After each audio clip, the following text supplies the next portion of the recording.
A former Air Force technician steps onto a remote Nevada range in 1964 and claims he met beings who weren't visitors but residents. Official records confirm the bases, the isolation, the secrecy. Logs were written. Reports were filed. Security was tight. Yet one term appears nowhere in government archives and everywhere in his memoirs. If the land shows no trace and the files show no proof, what exactly was standing in that desert? A name that entered the record in plain sight. During the early 2000s, a set of unfamiliar claims began circulating quietly through small publishing networks and regional bookstores in the western United States.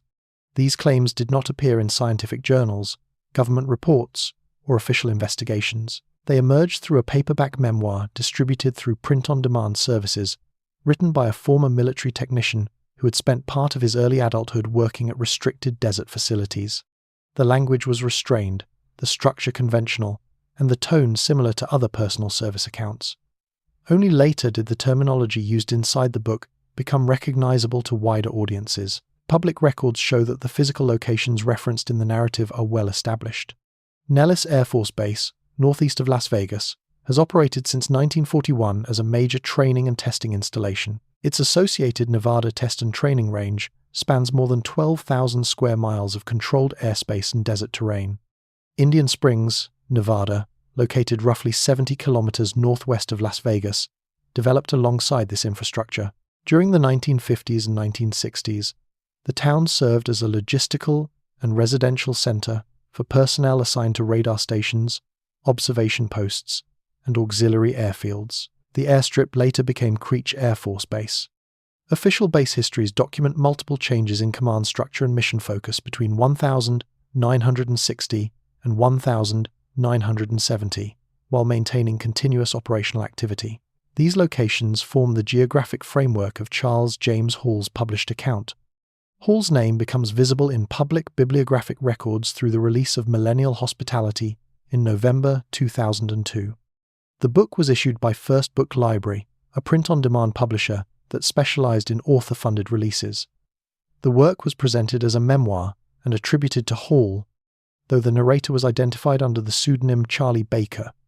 The text described his assignment as a weather observer stationed at outlying facilities linked to Nellis Air Force Base. Publisher biographies attached to later editions provide a standardized outline of Hall's background.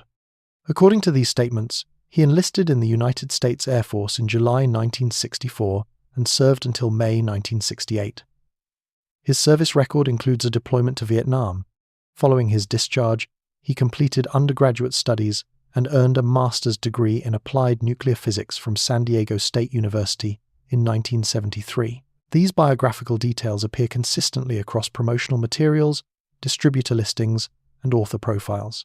Within the first volume of Millennial Hospitality, Hall introduces a term that becomes central to his narrative. He applies this label to a group of tall, pale, humanoid figures that he claims to have encountered near remote work sites in southern Nevada. The term is presented without scientific classification, historical precedent, or institutional reference. It appears as a personal descriptor rather than as part of any documented research tradition. No publicly available government report, academic paper, or military archive from the 1960s contains this terminology in the same context. Its earliest identifiable appearance remains confined to Hall's published writing. Mainstream book summary platforms describe Millennial Hospitality as an autobiographical account of life on the Nevada ranges. The work is framed as non-fiction within its own introduction, yet it is not accompanied by corroborating documentation. Retail databases list the book under varying categories, including memoir, paranormal studies, and contemporary fiction. These differences reflect marketing decisions rather than scholarly evaluation. Classification systems differ across platforms, and no uniform editorial judgment is evident. After the first volume, Hall released additional installments between 2003 and 2009. Each volume expanded on earlier material and added further descriptions of daily routines, equipment maintenance, transportation procedures, and repeated encounters. Distribution remained limited to online retailers, specialty sellers, and direct orders. Major newspapers, academic journals, and military history publications did not review the series. Readership developed gradually through internet forums, niche interest groups, and personal recommendations. Media exposure increased during the late 2000s and early 2010s. Hall began appearing on radio programs, online interviews, and podcast platforms focused on unidentified aerial phenomena and alternative history. During these appearances, he repeated the same geographic references and occupational descriptions found in his books. He discussed weather stations, radar facilities, and maintenance compounds located near restricted zones. Many of these locations corresponded to known installations, though no official documentation linked his specific experiences to verified records. A shift in visibility occurred in 2020 with the release of Walking with the Tall Whites, a documentary-style film based on Hall's writings and interviews.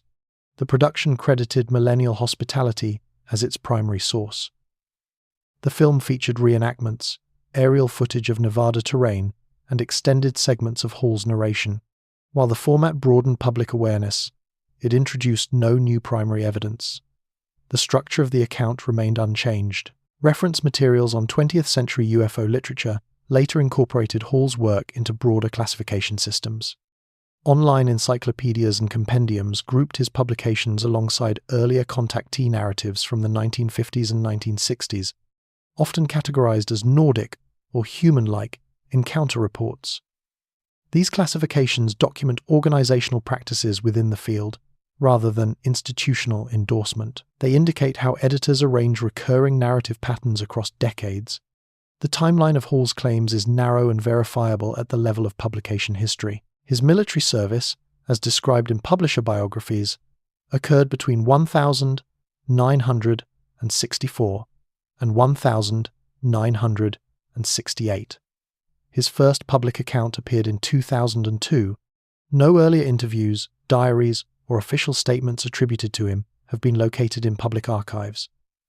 The interval between the period described and the period of publication spans more than 30 years. Environmental conditions in the region during that interval are documented in declassified military histories and regional planning reports. Following the partial test ban treaty of 1963, nuclear detonations in Nevada shifted underground. Surveillance systems expanded and airspace restrictions intensified. Indian Springs transitioned from a nuclear testing support community to a training and monitoring center. Weather observers, radar technicians, and maintenance personnel continued operating in isolated locations with limited public interaction. Operational records describe extended shifts, small detachments, and sparse recreational facilities. Personnel stationed at peripheral sites often worked alone or in pairs, maintaining equipment and transmitting data to central command locations. Transportation between posts followed fixed routes and schedules. Such arrangements were common within the range system and reflected broader Cold War and post-Cold War security practices. Hall's narrative situates itself within this documented framework.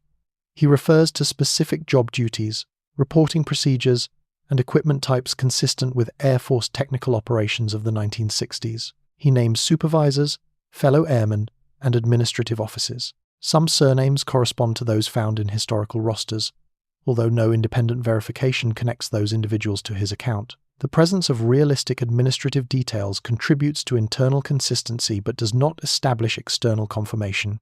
Consistency across editions remains one of the defining features of the series. Terminology, geographic references, and chronological sequences remain largely unchanged from volume to volume. Later interviews and film adaptations repeat the same core descriptions. The persistence of the narrative depends on repetition rather than on newly uncovered documentation. From a documentary perspective, the first layer of evidence consists of administrative and bibliographic records. These include publication dates, distributor listings, author biographies, base histories, and media credits. Together, they establish when and where the narrative entered public circulation and how it was sustained over time. These records do not verify the events described within the text. The Nevada Test and Training Range continues to operate under conditions of restricted access and partial disclosure. Large portions of its historical archive remain classified or fragmented. Such environments often produce gaps in publicly available information. Personal accounts can coexist alongside classified projects, informal practices, and long periods without documentation. At this stage, the accessible record shows a former enlisted technician who published a multi-volume memoir decades after his service, situating extraordinary claims within a verifiable military landscape. The terminology that later became associated with his work originates within that publication history. Its spread can be traced through books, interviews, and derivative media projects. No public institution, military agency, or scientific organization has adopted the term in official documentation. Its continued circulation remains tied to a single author, a specific series of publications, and the distribution channels that followed. The Nevada worksite that shaped daily routine. Morning on the desert range began without ceremony. Wind moved through scrub and gravel long before personnel arrived at outlying stations. Metal doors opened at fixed hours. Generators were checked. Instruments were powered on. Weather balloons were prepared in narrow storage rooms. At remote posts near Indian Springs and the surrounding ranges, these tasks repeated day after day, largely unseen by anyone outside the system. Nellis Air Force Base functioned as the administrative center for this network. From there, flight schedules, maintenance orders, and data reporting procedures were issued to satellite facilities scattered across southern Nevada. The Nevada Test and Training Range formed a continuous zone of restricted airspace and controlled ground access. Radar sites, telemetry stations, weather outposts, and temporary field installations operated under coordinated oversight. Maps from the 1960s show access roads branching outward from main highways into increasingly isolated terrain. Indian Springs served as a logistical hinge between civilian infrastructure and military operations. Housing units, supply depots, medical clinics, and transport facilities supported rotating crews. Personnel assigned to peripheral stations often passed through the town weekly or bi-weekly. Payroll offices, equipment warehouses, and administrative clerks were concentrated there. Shuttle trucks and light utility vehicles departed on regular routes to reach radar domes, observation towers, and meteorological platforms. Weather observers held a specific position within this structure. Their responsibilities centered on collecting atmospheric data for flight planning and weapons testing. Instruments measured temperature, barometric pressure, humidity, and wind velocity. Balloon launches provided upper atmosphere readings. Data was transmitted by radio or secure telephone lines to command offices. Manuals from the period outline precise reporting formats and time intervals. Errors could delay exercises or compromise safety. Service records from the 1960s indicate that many observers worked in small teams or alone. Rotations varied from 12 to 24 hours depending on mission schedules. Some sites contained only a single dormitory room attached to an equipment shed. Others relied on temporary trailers. Food supplies arrived by scheduled deliveries, supplemented by canned rations stored on site. Transportation followed established patterns. Crews were transported from Indian Springs or Nellis in government vehicles driven by civilian contractors or enlisted drivers.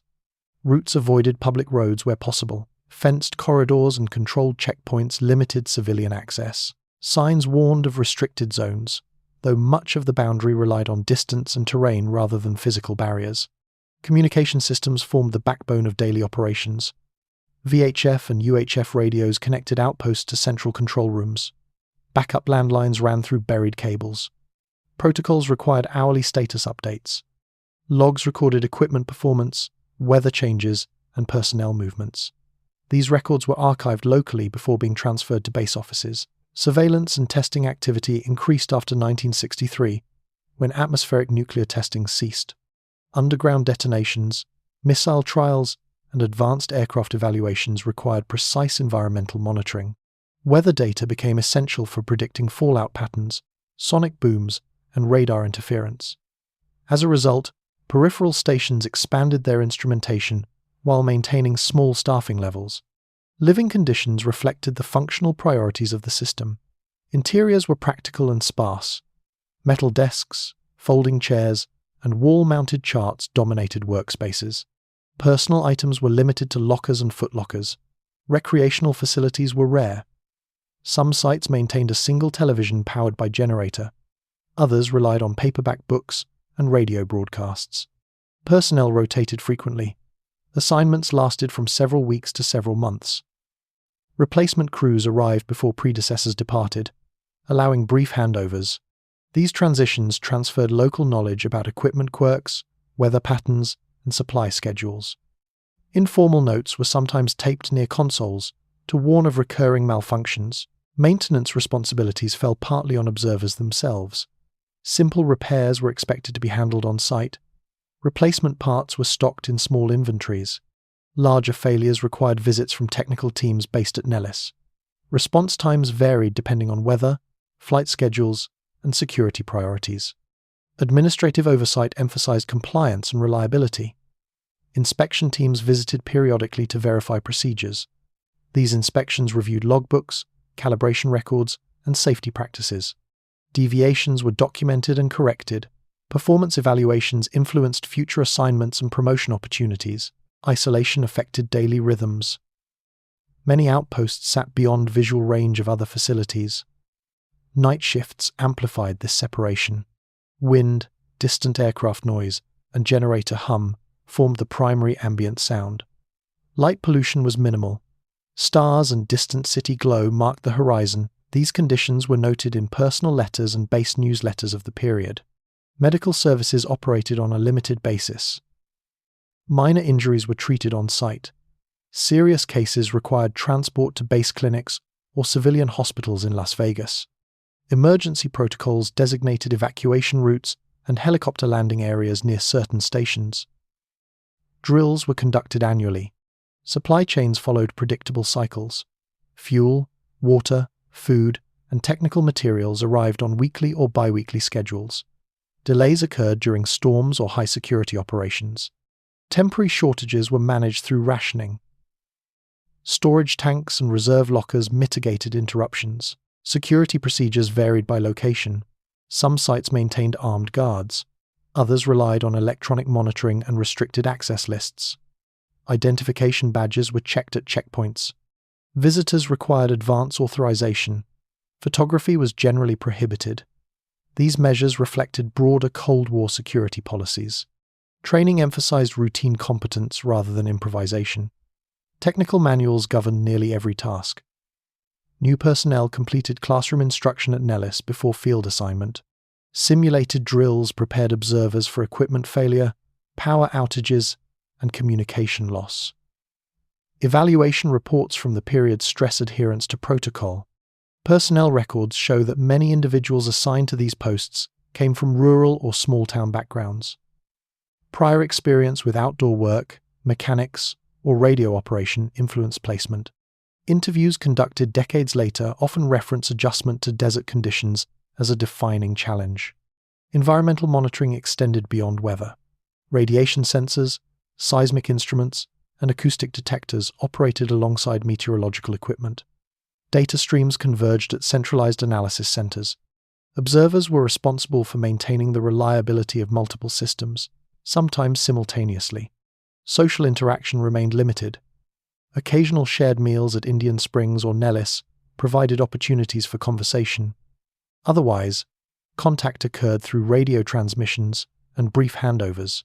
Letters and recorded messages served as primary links to family. Shift schedules rotated to distribute night duty. Sleep patterns adjusted accordingly.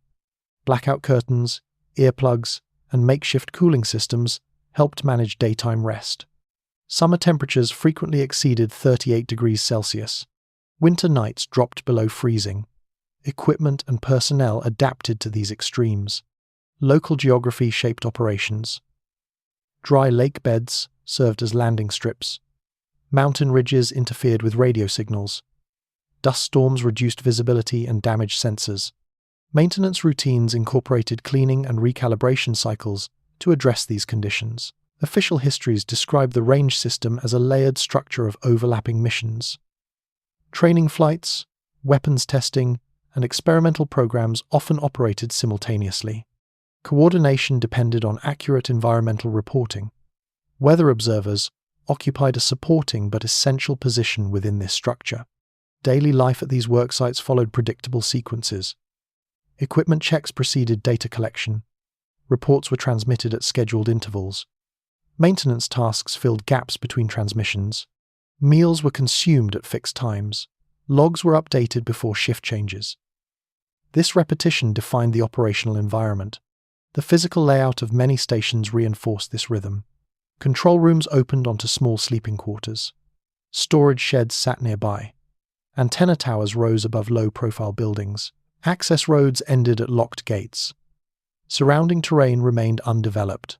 These conditions formed the setting within which later personal accounts located their experiences. The routines, isolation, and administrative frameworks are documented through manuals, base histories, and personnel records. They establish the material context of work on the Nevada ranges during the 1960s. Operations continued year-round, largely unaffected by public attention. Exercises rotated, equipment evolved, and staffing patterns shifted. Yet the underlying structure remained stable. Remote posts collected data, transmitted reports, and maintained readiness within a closed system that prioritized reliability over visibility. Files, forms, and the quiet logic of placement. Personnel movement within the Air Force followed a structured paper system that operated largely out of public view. Every assignment, transfer, promotion, and discharge passed through standardized forms processed by clerks, supervisors, and regional command offices. These records established where an individual was sent, how long they remained, and under what classification they served. During the 1960s, most of this information existed only in physical files stored at base administrative centers. Recruitment files were created at the moment of enlistment. They contained aptitude test scores, medical evaluations, education history, and prior employment. These documents determined initial placement.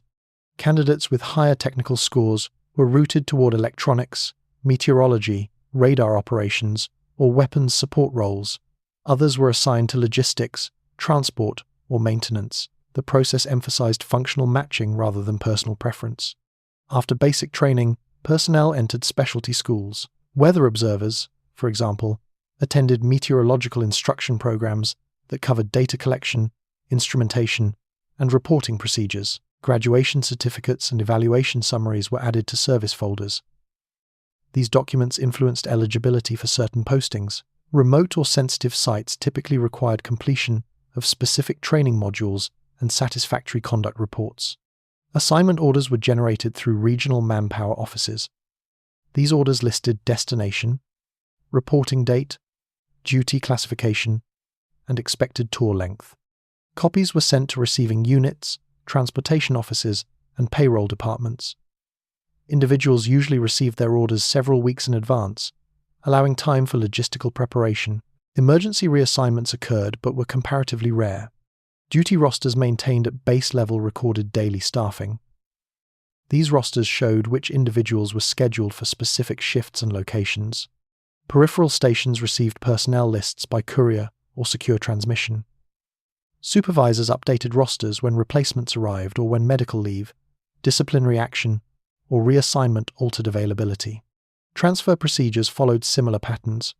When a posting ended, clearance forms documented equipment returns, housing inspections, and financial settlements.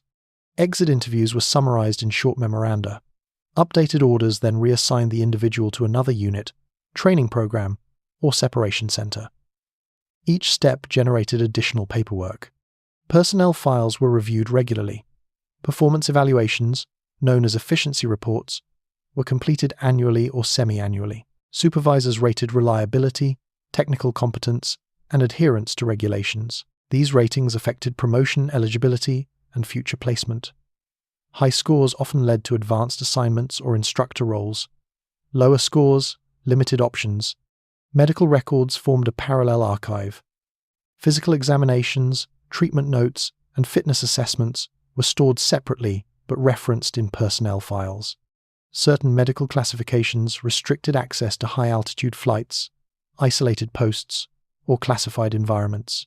Assignment officers consulted these records before issuing orders. Security clearance documentation added another layer. Background investigations, fingerprint records, and loyalty assessments were compiled for personnel assigned to restricted programs. Clearance levels were noted in assignment databases. Lapses or delays could prevent deployment to sensitive locations. Renewals occurred periodically, generating updated reports. During the 1960s, data management relied heavily on manual indexing. Card catalogs, filing cabinets, and ledger books organized thousands of records. Clerks maintained cross-reference systems linking names, service numbers, and unit codes. Errors occurred, but multiple verification stages reduced frequency. Corrections were documented through amendment forms. Indian Springs and Nellis Air Force Base maintained regional personnel offices that coordinated these processes. Incoming rosters, outgoing transfer notices, and temporary duty orders passed through these centers. Staff reviewed compliance with staffing quotas established by higher command. These quotas balanced operational needs with training pipelines and budget constraints. Temporary duty assignments, known as TDY orders, provided flexibility. Personnel could be deployed to peripheral sites for weeks or months without permanent reassignment. TDY records specified start and end dates, housing arrangements, and per diem allowances. These deployments often filled short-term gaps caused by equipment upgrades or testing cycles. Housing assignments were integrated into personnel files. Barracks rosters, off-base housing permits, and family accommodation records reflected marital status and rank. Individuals stationed at remote posts typically resided in base housing or temporary quarters. Requests for relocation were submitted through standardized forms. Disciplinary records influenced placement decisions. Infractions, reprimands, and court-martial proceedings were summarized in service jackets. Serious violations restricted eligibility for specialized programs. Minor infractions remained on file, but carried diminishing weight over time. Promotion boards reviewed personnel folders in aggregate. Board members examined evaluations, training certificates, and commendations. Recommendations were forwarded to command headquarters. Promotion outcomes altered pay grade and assignment eligibility. New rank often triggered relocation. Special projects generated supplemental files. Personnel assigned to experimental programs, classified testing, or advanced surveillance units received additional documentation. Access agreements, non-disclosure statements, and compartmentalization codes were appended to their records.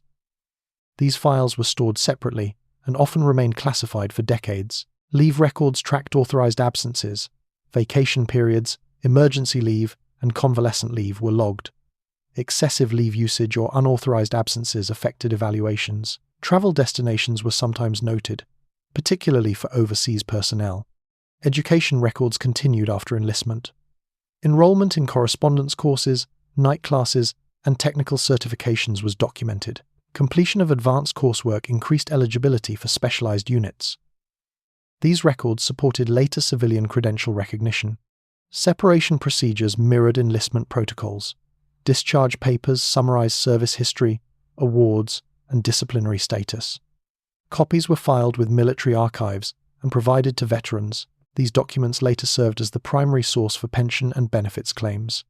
Many of these records were later transferred to centralized repositories. Paper files were microfilmed or digitized beginning in the late 20th century.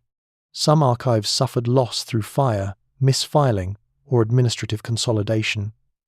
Gaps in records exist, particularly for temporary duty assignments and classified programs. Assignment patterns reflected institutional priorities. Technical specialists were rotated through multiple installations to broaden experience. Peripheral postings were often used as early career placements.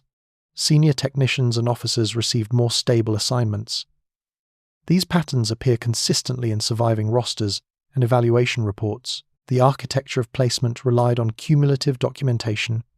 No single form determined an individual's trajectory. Instead, dozens of interlocking records shaped eligibility and movement. This system favored predictability and administrative continuity. Personal narratives that later emerged from this environment often reference specific postings, supervisors, and dates. These details corresponded to standard formatting used in orders and evaluations. The presence of such details indicates familiarity with institutional processes, regardless of interpretation. Access to complete personnel files remains restricted under privacy regulations. Researchers typically rely on partial releases, aggregated statistics, and declassified summaries. These sources outline general practices without exposing individual trajectories. Within this framework, postings to isolated Nevada sites followed established administrative logic. Personnel were selected based on training, clearance, availability, and performance history. Orders reflected staffing models rather than discretionary placement. Records from the period show continuous adjustment. Transfers compensated for resignations, injuries, and evolving mission requirements. Assignment officers recalibrated rosters monthly. This fluidity maintained operational capacity across dispersed facilities. The result was a distributed workforce whose movement left extensive paper trails. Forms, ledgers, and evaluations structured careers quietly and persistently. These mechanisms governed where individuals lived and worked, often without personal negotiation. Understanding this administrative environment clarifies how personnel arrived at specific sites and how long they remained. It reveals a system driven by standardized documentation and procedural continuity, signals, schedules, and the maintenance of distance. Radio traffic on the Nevada ranges followed a measured rhythm. Each station transmitted at designated intervals, using assigned frequencies and standardized call signs. These transmissions were not conversational. They consisted of data blocks, equipment status updates, and confirmation codes. Operators spoke in controlled tones, following phrasing outlined in technical manuals. Deviations from format were corrected quickly. Primary communication relied on VHF and UHF radio networks. Antenna towers positioned on ridgelines and elevated platforms extended signal range across desert basins. Relay stations rebroadcast transmissions between distant sites and central command. Engineering diagrams from the period show layered networks designed to minimize blind spots caused by terrain. Backup systems operated alongside radio channels. Landline connections ran through buried cables linking major facilities. These lines carried secure voice traffic and low-speed data. Maintenance crews inspected them regularly for damage caused by erosion, temperature shifts, or construction activity. Outages were logged and prioritized for repair. Message schedules structured daily operations. Weather reports were transmitted at fixed hours. Equipment status updates followed maintenance cycles. Personnel accountability checks occurred at the start and end of each shift. These schedules ensured that command officers maintained continuous situational awareness. Communication logs preserved every transmission. Operators recorded time, sender, recipient, and content summaries. Bound logbooks were stored on site before being transferred to administrative offices. These records provided reference during inspections, investigations, and performance reviews. Missing entries were treated as procedural failures. Encryption protocols governed sensitive traffic. Codebooks and cipher devices were distributed under controlled conditions. Operators rotated keys according to published schedules. Training emphasized strict handling procedures. Unauthorized disclosure carried disciplinary penalties. Classified channels were separated from routine operational frequencies. Signal clarity varied with environmental conditions. Solar activity, temperature inversions, and dust storms interfered with transmission quality. Operators adjusted power levels and antenna orientation to compensate. Technical bulletins documented seasonal patterns affecting reception. Remote posts depended heavily on these systems. Physical isolation limited alternative contact. Vehicles arrived on scheduled routes, but most coordination occurred electronically.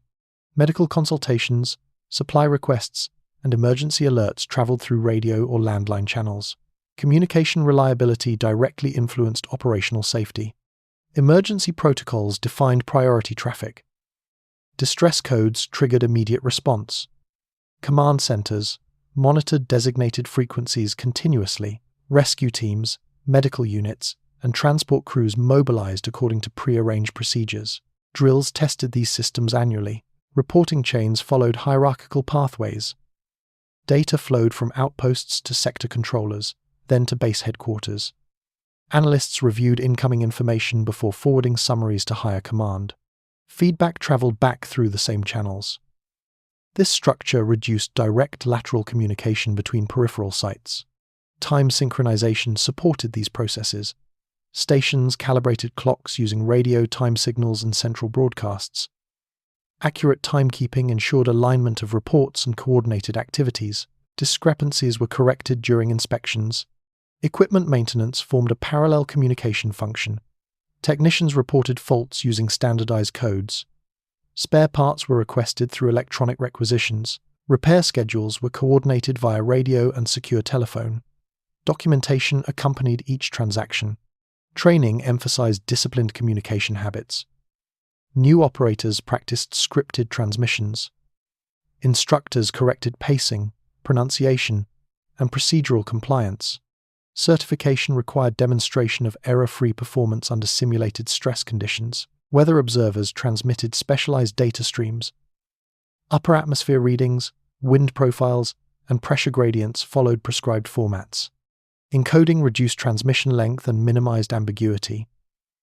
Decoding manuals guided analysts at receiving stations. Command briefings integrated these inputs. Daily summaries compiled information from multiple posts. These briefings informed flight planning, testing schedules, and security measures. Communication systems thus shaped broader operational decisions. Civilian contractors participated in network maintenance. They installed towers, repaired cables, and serviced transmitters under military supervision. Contract records show recurring upgrades throughout the 1960s as technology evolved. Power supply stability affected communication reliability. Generators provided backup electricity.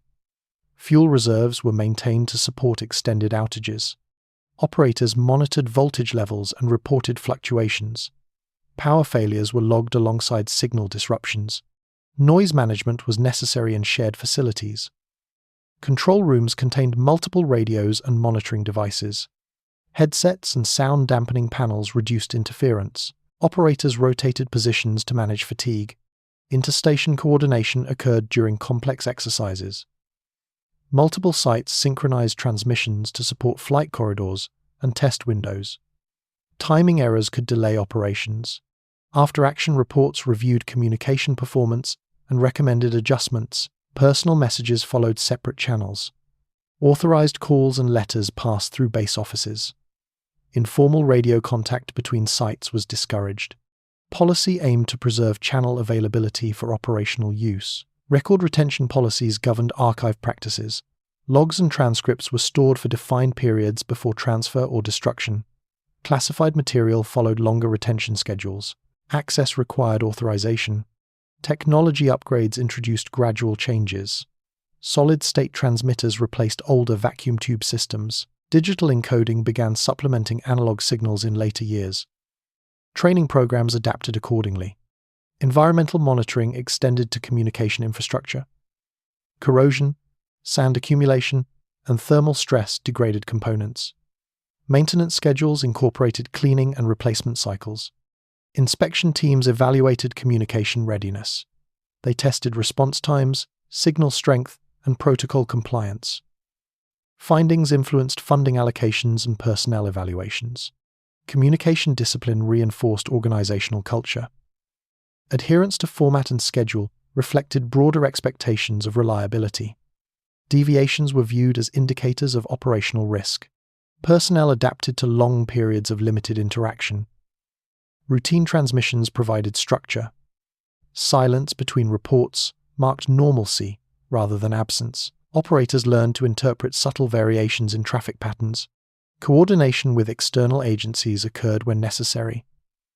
Federal aviation authorities, research institutions, and emergency services maintained liaison channels. These links operated under separate agreements and procedures.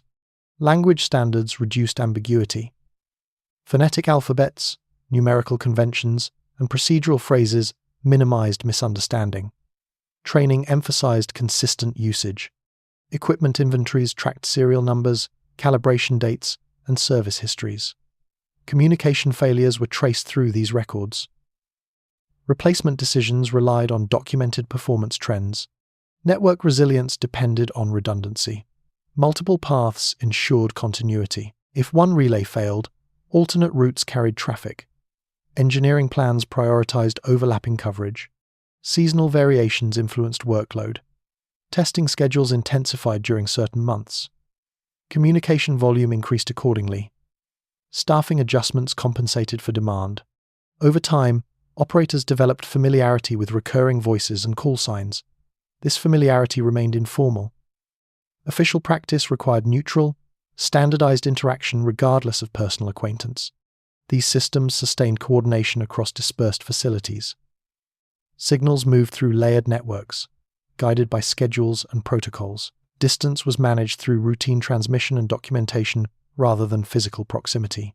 The structure remained largely unchanged throughout the decade. Incremental upgrades refined performance, but procedural foundations persisted. Communication systems thus formed a stable framework supporting remote operations. Storage rooms, ration cards, and the geography of provision. Supply operations on the Nevada ranges did not begin with movement. They began with inventory. Each outpost maintained handwritten ledgers that listed fuel volume, water reserves, food stocks, medical kits, and spare parts. These ledgers were updated at fixed intervals and reviewed during inspections. Numbers were recorded in pencil and later transferred to ink. Corrections were initialed. Shortages were noted without commentary. The system depended on steady documentation before any vehicle left a depot. Indian Springs functioned as the primary staging point for material distribution. Warehouses there stored bulk supplies delivered by rail and highway from California, Utah, and Arizona. Fuel arrived in tanker trucks. Food shipments came in refrigerated trailers. Equipment components were packed in standardized crates marked with unit codes. From these facilities, smaller loads were assembled for delivery to peripheral stations. Housing units reflected the logistical priorities of the network. Most remote sites relied on prefabricated structures, shipped in sections, and assembled on concrete pads. Interiors followed standard layouts: narrow bunks, metal lockers, folding desks, and wall-mounted shelves. Insulation was minimal. Cooling relied on evaporative units and portable fans. Heating came from electric or propane systems connected to centralized tanks. Water supply required constant management. Many stations depended on tanker deliveries rather than local wells. Storage tanks were positioned near service buildings and connected through simple piping systems. Levels were checked daily. Conservation protocols limited shower duration and laundry frequency. Emergency reserves were maintained for fire suppression and medical use. Food distribution followed fixed cycles. Non-perishable items were stocked in advance. Canned vegetables, dried grains, powdered milk, and preserved meats formed the foundation of on-site kitchens. Fresh produce and bread arrived with scheduled deliveries. Refrigeration units operated continuously, monitored for temperature stability. Spoilage was logged and discarded according to procedure. Meal preparation rotated among assigned personnel. Cooks were rare at small sites. Instead, observers and technicians shared responsibility. Menus were drawn from standard military ration guides. Substitutions were permitted when supplies ran low. Meal times aligned with shift changes. Dining areas were often combined with workspaces. Fuel management dominated logistical planning. Generators powered communications equipment, refrigeration, lighting, and climate control. Diesel and gasoline tanks were inspected weekly. Consumption rates were calculated against delivery schedules. Unexpected usage increases triggered investigation. Backup generators were tested monthly. Clothing and personal equipment entered the system through base issue centers. Seasonal gear, protective footwear, and cold weather uniforms were distributed according to assignment length and location. Replacement requests were submitted through supply officers. Delays were common during peak deployment periods. Waste disposal formed a parallel logistics stream. Solid waste was compacted and stored for removal. Sewage systems varied by site, ranging from septic tanks to holding containers emptied by service vehicles. Environmental regulations evolved during the decade, increasing documentation requirements. Maintenance supplies followed standardized catalogs. Bolts, wiring, lubricants, filters, and calibration tools were ordered using reference numbers. Inventory clerks tracked usage trends. Frequently used items were reordered automatically. Rare components required special approval. Transportation schedules governed material flow. Convoys departed Indian Springs on predetermined routes. Drivers carried manifests listing each stop and cargo type. Checkpoints verified documentation. Weather conditions influenced departure times. Sandstorms and flash floods occasionally delayed deliveries. Security procedures accompanied supply movements. Escorts were assigned for certain shipments. Sensitive equipment traveled under sealed covers. Drivers received briefings on alternate routes and emergency protocols. Loss or damage reports were filed immediately. Medical provisions were limited but carefully monitored. First aid kits, emergency medications, and diagnostic tools were replenished regularly. Medical officers reviewed inventories during inspections. Expired items were replaced promptly. Evacuation equipment was stored in accessible locations. Financial accounting intersected with physical logistics. Supply expenditures were tracked through budget offices. Overages required justification. Underspending raised concerns about preparedness. Quarterly summaries informed resource allocation decisions. Living conditions varied by assignment length. Temporary duty personnel often occupied shared quarters. Long-term staff received small private rooms. Furnishings remained minimal. Personal modifications were discouraged. Uniformity simplified maintenance and inspection. Climatic extremes affected material durability. Heat degraded rubber seals and electronics. Cold stressed batteries and fuel lines. Dust infiltrated storage containers. Maintenance schedules incorporated cleaning and replacement routines to counter these effects. Communication between supply officers and field supervisors maintained continuity. Requisition forms traveled electronically or by courier. Priority codes indicated urgency. Delays were escalated through command channels. Informal requests were discouraged. Emergency reserves were maintained at all times. These included water, fuel, food, and medical supplies, sufficient for several days of isolation. Personnel practiced operating under restricted supply conditions. Civilian contractors supplemented military logistics. They operated transport fleets, serviced refrigeration units, and maintained storage facilities. Contract specifications outlined response times and performance standards. Compliance audits occurred annually. Training programs addressed logistical awareness. New personnel learned inventory procedures, waste management rules, and conservation practices. Certification required demonstration of accurate record keeping. Errors were corrected through retraining. Seasonal variations influenced supply patterns. Summer required increased water and cooling capacity. Winter increased fuel consumption. Planning documents adjusted delivery volumes accordingly. Unexpected weather shifts strained these models. Supply records revealed gradual modernization. Manual ledgers transitioned to punched card systems and later to early computerized databases. Hybrid systems operated during transitional periods. Data consistency remained a recurring challenge. Personnel correspondence from the era frequently references material conditions. Letters describe repetitive meals, limited refrigeration, and delayed replacements. These accounts align with documented supply constraints. Storage layouts reflected functional priorities. High-use items were positioned near entrances. Hazardous materials occupied isolated compartments. Labeling systems reduced retrieval time. Inspection reports noted deviations. Isolation intensified. Reliance on supply chains. Minor shortages assumed greater significance.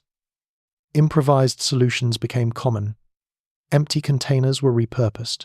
Equipment was repaired beyond intended service life. Administrative reviews emphasized sufficiency over comfort.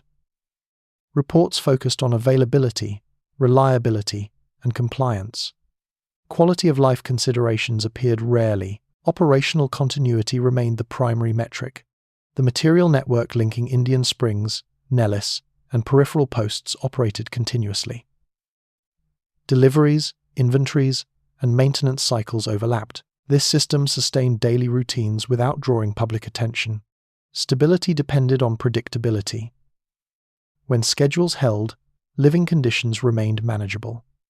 When disruptions occurred, adjustments followed established protocols. Adaptation was procedural rather than improvised. These logistical arrangements formed the physical basis of life at remote stations. Food, water, fuel, and shelter moved through regulated channels. The system functioned quietly, shaped by documentation, schedules, and repeated practice. Manuals, margins, and the practice of instruction. Printed binders occupied prominent space in every control room and maintenance office. Shelves held technical orders, operating guides, safety bulletins, and revision supplements. Pages were organized by numerical codes rather than topic headings. Each document carried an issue date, revision number, and distribution stamp. Personnel learned early that correct procedure depended on consulting the most recent edition. Training began before field placement. Recruits assigned to technical roles attended specialty schools where instruction followed standardized curricula. Meteorological trainees studied atmospheric measurement, instrument calibration, and reporting formats. Radar technicians learned signal interpretation and maintenance protocols. Electronic specialists memorized circuit diagrams and troubleshooting sequences. Written examinations accompanied each module. Instruction relied heavily on repetition. Demonstrations were followed by supervised practice. Errors were corrected immediately and documented. Trainees repeated tasks until execution met prescribed standards. Evaluation forms recorded accuracy, timing, and adherence to sequence. Advancement depended on consistent performance rather than creative problem-solving. Technical orders formed the backbone of daily work. Each order described a single system or process in segmented steps. Illustrations showed component placement and wiring paths. Warnings and cautions appeared in bold type. Deviation from listed steps required written authorization. Unauthorized improvisation was discouraged. Revision cycles updated these materials regularly. Supplement pages arrived by mail or courier. Clerks inserted them into binders according to index instructions. Outdated pages were removed and destroyed. Inspection teams verified compliance by checking revision dates. Incomplete updates were treated as procedural violations. Field personnel carried pocket guides summarizing critical procedures.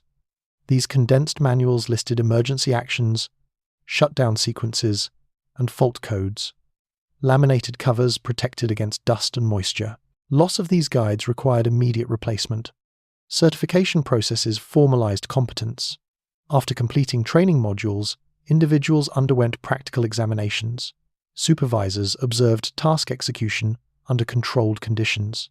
Successful candidates received endorsements recorded in their service files. Certain systems required periodic recertification. Safety instruction occupied a central position. Manuals detailed electrical hazards, radiation exposure limits, and mechanical risks. Protective equipment usage was specified. Incident reports from previous accidents were incorporated into training materials. Lessons emphasized prevention through compliance. Classroom instruction supplemented field practice. Instructors used slide projectors, chalkboards, and printed schematics. Lectures followed official lesson plans. Attendance was mandatory. Absences required justification and make-up sessions. Training records tracked participation. Simulation exercises prepared personnel for equipment failure. Mock malfunctions were introduced during drills. Trainees diagnosed faults using manuals and test instruments. Evaluators scored response time and accuracy. These exercises reinforced reliance on documentation. Inspection programs monitored procedural adherence. Teams conducted scheduled and unscheduled visits. They reviewed manuals, observed operations, and interviewed staff. Findings were summarized in reports. Corrective actions were assigned with deadlines. Language in instructional materials remained deliberately neutral. Sentences avoided interpretive phrasing. Commands were expressed in imperative form. Explanations focused on mechanical function rather than broader purpose. This style reduced ambiguity. Standardization extended across installations. Manuals issued at Nellis matched those at peripheral posts. Training syllabi followed identical outlines. Certification criteria applied uniformly. This consistency allowed personnel transfers without retraining. Feedback mechanisms existed but were limited. Field personnel could submit recommendations for manual revisions. These requests traveled through supervisory channels. Approval required technical review. Few proposals resulted in immediate change. Maintenance training emphasized documentation. Every repair required completion of work orders. Parts replacements were recorded with serial numbers. Calibration dates were logged. These records supported accountability and future troubleshooting. Emergency response instruction integrated multiple disciplines. Fire suppression, medical aid, and evacuation procedures were practiced jointly. Manuals coordinated responsibilities among different roles. Drills tested coordination. Instruction extended beyond initial training. Refresher courses occurred annually or biannually. Updates addressed new equipment or revised regulations. Attendance records were audited. Failure to complete refresher training affected assignment eligibility. Personal notebooks supplemented official materials. Some personnel kept handwritten notes on equipment quirks or local conditions. These notebooks remained unofficial. Supervisors tolerated them if they did not replace formal procedures. Technological changes required curriculum updates. Introduction of solid-state electronics and automated sensors during the late 1960s altered training content. New modules replaced outdated sections. Transition periods involved dual systems and parallel instruction. Contract personnel followed similar training standards. Civilian technicians attended orientation sessions and received limited certifications. Their access to certain systems depended on clearance and training level. Manuals applied equally to military and civilian staff. Quality control relied on layered verification. Initial training certification, supervisor oversight, and inspection audits formed overlapping safeguards. This redundancy aimed to minimize error propagation. Training facilities at major bases housed mock installations. Replica control panels and instrument arrays allowed practice without disrupting operations. These facilities supported large cohorts and refresher courses. Disciplinary measures reinforced compliance. Repeated procedural violations resulted in retraining, reassignment, or formal reprimand.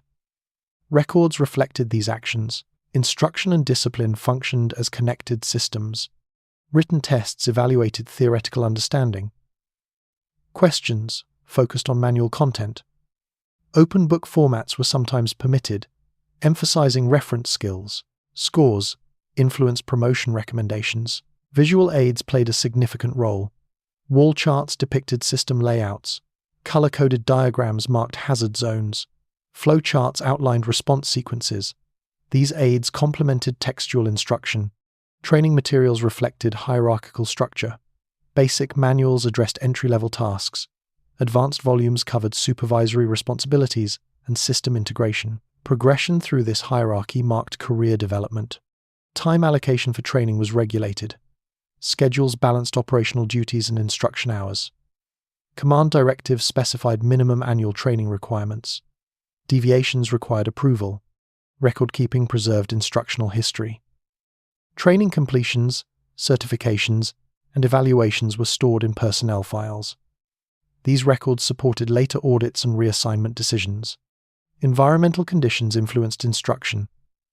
Dust and heat affected classroom comfort. Portable cooling units and sealed cabinets protected materials. Field training adapted to seasonal constraints. External standards informed manual development. Engineering specifications, safety regulations, and federal guidelines shaped content. Coordination with research institutions and manufacturers ensured technical accuracy. Instructional culture valued predictability. Familiar formats reduced cognitive load. Personnel learned to locate information quickly. Mastery involved navigation of manuals as much as mechanical skill. Oral traditions supplemented formal instruction. Experienced technicians shared practical tips during informal sessions. These exchanges occurred within accepted boundaries. Official procedures remained primary reference. Evaluation metrics emphasized consistency. Variability was interpreted as risk. High-performing personnel demonstrated uniform execution across conditions. This uniformity supported operational reliability. Training programs adjusted to staffing levels. Periods of high turnover increased instructional load. Temporary instructors were appointed. Standard lesson plans maintained continuity. Manual distribution followed controlled channels. Copies were numbered and tracked. Classified sections required additional safeguards. Unauthorized duplication was prohibited. Long-term familiarity with documentation shaped professional identity. Personnel identified themselves by certifications and technical specialties. Manuals symbolized authority and responsibility. Instruction did not aim to cultivate independent analysis. It aimed to produce dependable execution. This orientation reflected organizational priorities centered on safety and coordination. The accumulated effect of these practices was a workforce trained to consult, follow, and update written procedures continuously. Knowledge circulated through printed pages, supervised repetition, and periodic evaluation. Work proceeded within this framework of instruction. Tasks began with reference. Adjustments required authorization. Competence was measured through conformity to established methods, ledger pages, and the discipline of notation. Logbooks lay open on metal desks at nearly every remote station. Bound in dark covers and stamped with unit identifiers, they functioned as continuous records of activity. Entries were written in block letters or narrow cursive, depending on the writer's training. Dates, times, and initials accompanied each line. Ink color followed regulation. Pencils were reserved for temporary notes, later overwritten. Each shift began with a review of prior entries. Operators scanned the last several pages to note unresolved issues, equipment warnings, or pending maintenance tasks. This practice ensured continuity between personnel rotations. A new entry typically acknowledged receipt of duty before proceeding to operational reporting. Standard categories structured the pages. Weather measurements, equipment status, power supply readings, and communication checks appeared in designated columns. Deviations were recorded in narrative form. These narratives were concise and avoided interpretation. Phrases such as observed, measured, and verified appeared frequently. Meteorological data dominated many logs. Temperature, pressure, wind direction, and humidity were entered at scheduled intervals. Balloon launches were noted with ascent times and tracking results. Instrument recalibrations were documented immediately. Missing data required explanatory remarks. Technical performance logs ran parallel to weather records. Transmitter output levels, generator fuel consumption, and refrigeration temperatures were monitored continuously. Maintenance actions were time-stamped. Replacement parts were identified by serial number. These details supported later audits. Unusual observations occupied a separate section. These entries varied in length. Some consisted of brief descriptions of unexpected readings or visual phenomena. Others detailed extended equipment malfunctions or environmental disruptions. Supervisors reviewed such entries during inspections. Procedural guidance governed anomaly reporting.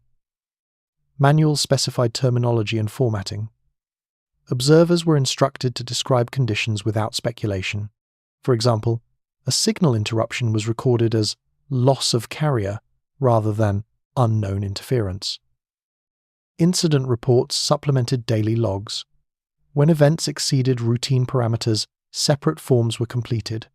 These forms included witness statements, diagrams, and equipment assessments. Copies were forwarded to base offices. Originals remained on site.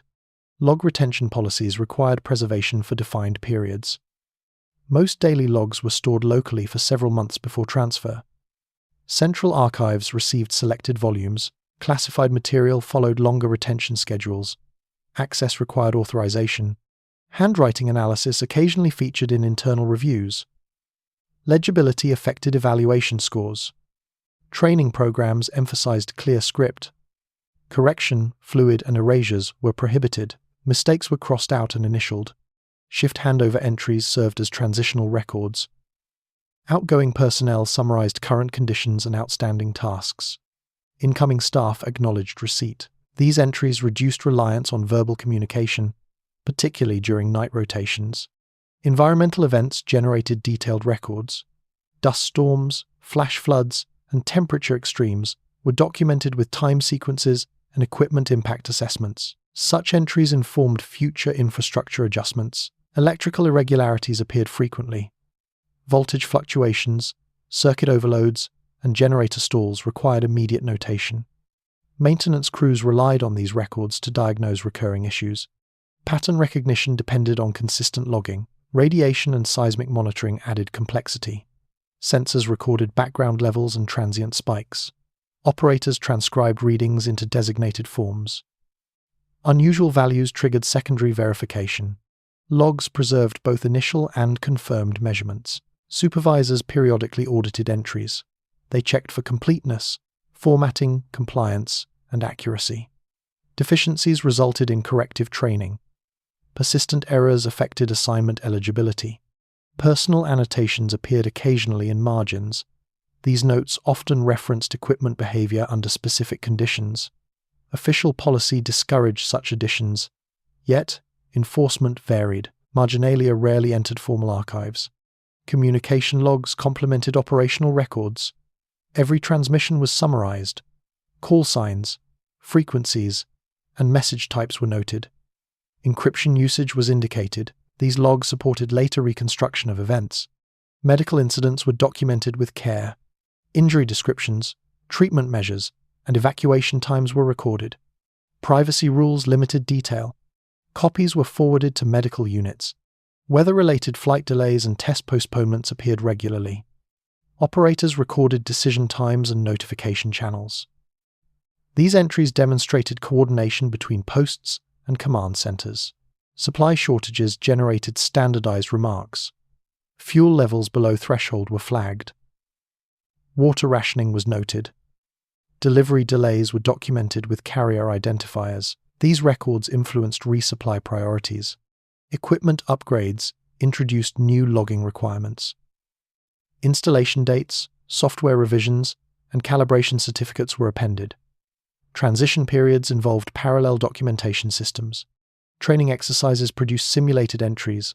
Trainees practiced logging under timed conditions. Evaluators reviewed accuracy. These exercises reinforced discipline. Logbooks served as legal records in certain investigations. Accident inquiries and disciplinary hearings referenced specific entries. Alterations were scrutinized. Chain of custody procedures protected integrity. Climatic stress affected documentation. Heat caused ink fading and paper warping. Protective cabinets mitigated damage. Replacement volumes were issued when deterioration became significant. Contract personnel followed similar logging standards. Their entries were marked with distinctive identifiers. Supervisors reviewed them alongside military records. Discrepancies prompted follow-up. Temporal consistency mattered. All entries followed standardized time notation. Local time zones were specified. Clock synchronization supported accurate sequencing. Record formats evolved gradually.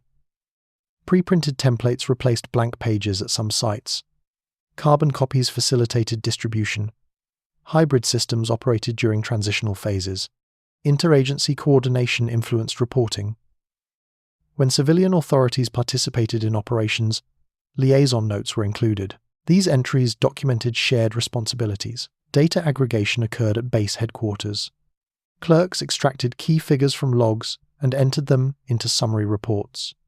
These summaries informed planning and budgeting. Personal correspondence from the period sometimes references logging routines. Writers described repetitive notation and inspection anxiety.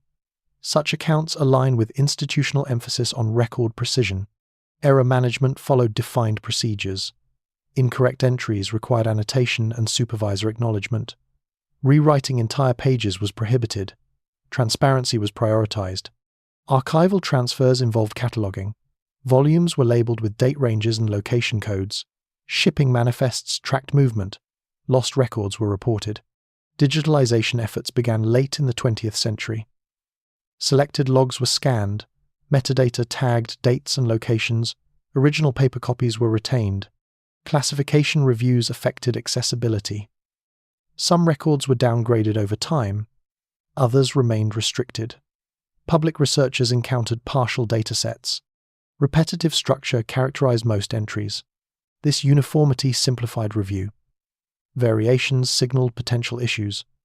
Analysts learned to identify anomalies through deviations in pattern. Weather observers often developed efficient shorthand within allowed limits. Abbreviations accelerated writing.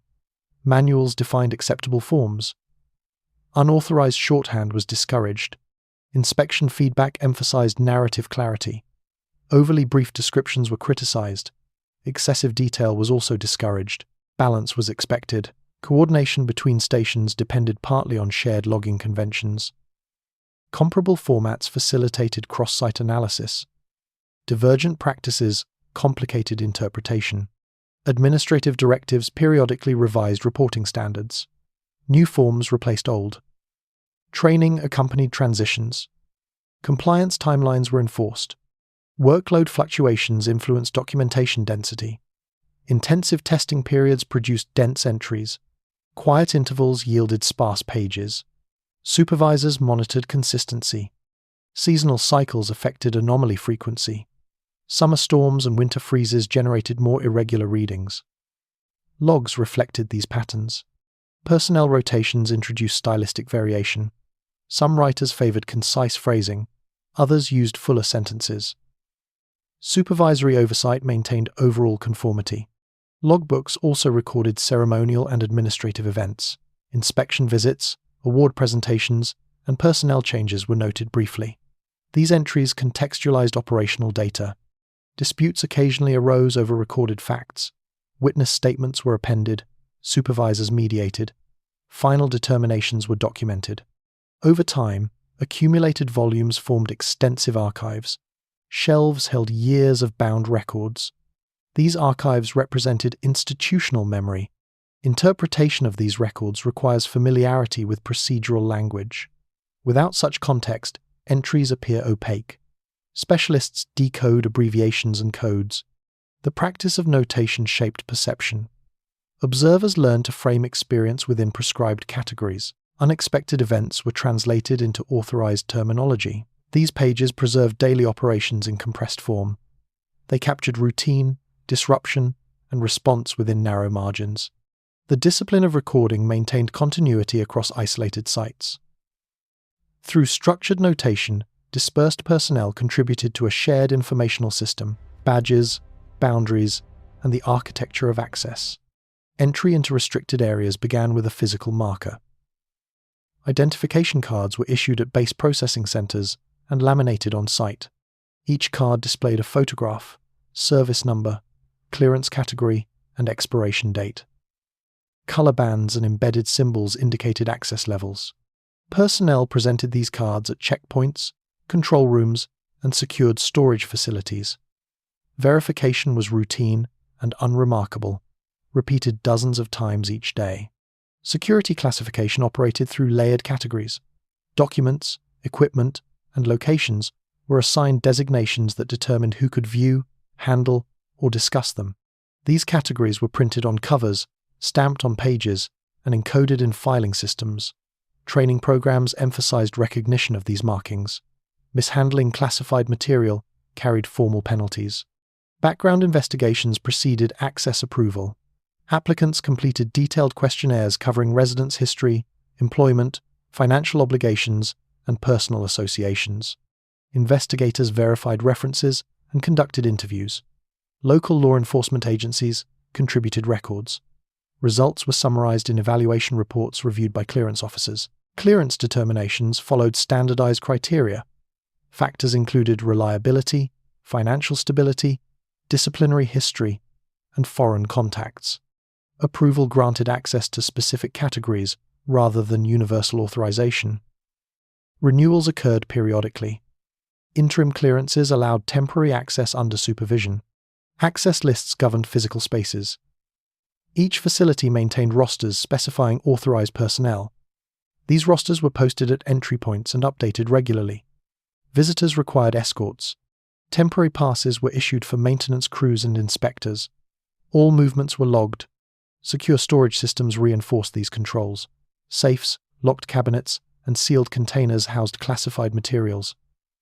Combination changes occurred on fixed schedules. Access logs recorded each opening. Lost keys or compromised codes triggered immediate investigation.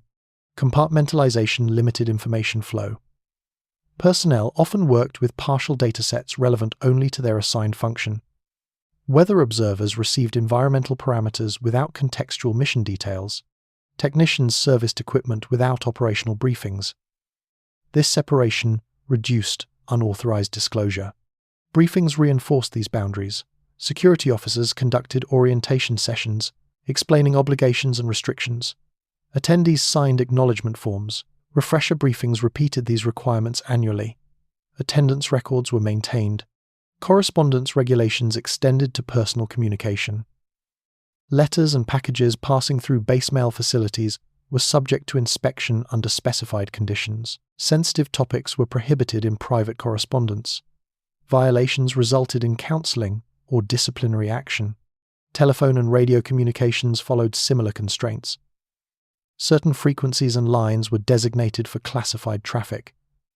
Unauthorized transmission of restricted information was monitored. Recording devices were prohibited in secured areas. Enforcement relied on both technical and procedural measures. Document handling procedures defined daily practice. Classified papers were registered upon receipt. Custodians signed responsibility forms. Copies were numbered. Distribution lists specified recipients. Disposal required shredding or supervised destruction. Certificates documented completion. Personnel transfers involved clearance verification. Receiving units reviewed authorization levels before accepting assignments. Delays occurred when clearances lapsed or required upgrading. Temporary duties were adjusted accordingly. Inspection teams evaluated security compliance. They reviewed access logs, storage arrangements, and briefing records. Simulated breaches, tested response readiness. Findings were documented and corrective actions mandated. Training scenarios addressed security incidents. Drills simulated lost documents, unauthorized entry, and communication leaks. Participants practiced reporting protocols. Evaluators assessed response timing and procedural adherence. Contractors operated under parallel systems. Civilian technicians underwent background screening and received limited clearances. Their access was restricted to designated zones. Supervisors monitored compliance. Contract terms specified security obligations. Physical infrastructure reflected access priorities. Fences, lighting, and surveillance equipment marked boundaries. Guard posts controlled vehicular movement. Alarm systems monitored sensitive rooms. Maintenance of these systems followed strict schedules. Personnel files recorded clearance status. Changes were annotated. Suspensions or revocations were noted. These records influenced reassignment and promotion decisions. Appeals followed formal channels. Psychological evaluations occasionally supplemented investigations. Certain programs required stress assessments and personality screenings. Results were confidential and stored separately. Participation depended on assignment type. Travel reporting intersected with clearance management. Foreign travel required advance notification and debriefing. Reports documented contacts and activities. These measures aimed to identify potential security risks. Information sharing protocols governed internal communication. Meetings were segmented by clearance level. Agendas specified classification. Notes were stored accordingly. Unauthorized attendance was prohibited. Environmental factors affected security practice. Dust and heat degraded locks and sensors. Maintenance schedules addressed these vulnerabilities. Backup systems ensured continuity. Record-keeping preserved accountability. Clearance applications, investigation summaries, and briefing acknowledgements formed extensive archives. These records supported audits and later reviews. Technological changes altered security methods. Magnetic stripe cards, electronic locks, and early access control systems appeared during the late 1960s. Hybrid systems operated alongside traditional badges. Training adapted gradually. Informal culture reinforced formal rules. Personnel reminded one another of restrictions. Casual conversation avoided sensitive topics. Social norms aligned with official policy. Violations were investigated systematically. Reports initiated inquiries. Witness statements and evidence were collected. Outcomes ranged from retraining to reassignment or discharge. Records reflected these actions. Security extended to workspace organization. Desks were cleared at shift end. Documents were locked away. Clean desk inspections occurred periodically. Compliance was expected. Emergency situations modified access temporarily. During accidents or evacuations, restrictions were adjusted to permit response. After resolution, normal protocols resumed. Reports documented deviations. Classification reviews occurred over time. Some materials were downgraded. Others remained restricted. Review boards evaluated relevance and risk. Decisions were recorded. Coordination with external agencies required special agreements. Shared operations established joint clearance procedures. Liaison officers managed access between organizations. Personnel correspondence and memoirs later referenced security routines. Writers described repeated badge checks and compartmentalized briefings. These descriptions align with institutional records. Assignment planning considered clearance capacity. Units balanced staffing against authorization levels. Training programs addressed anticipated shortfalls. Strategic placement ensured coverage. Data handling practices emphasized separation. Classified and unclassified systems operated independently. Transfer between them required approval. Monitoring tools tracked compliance.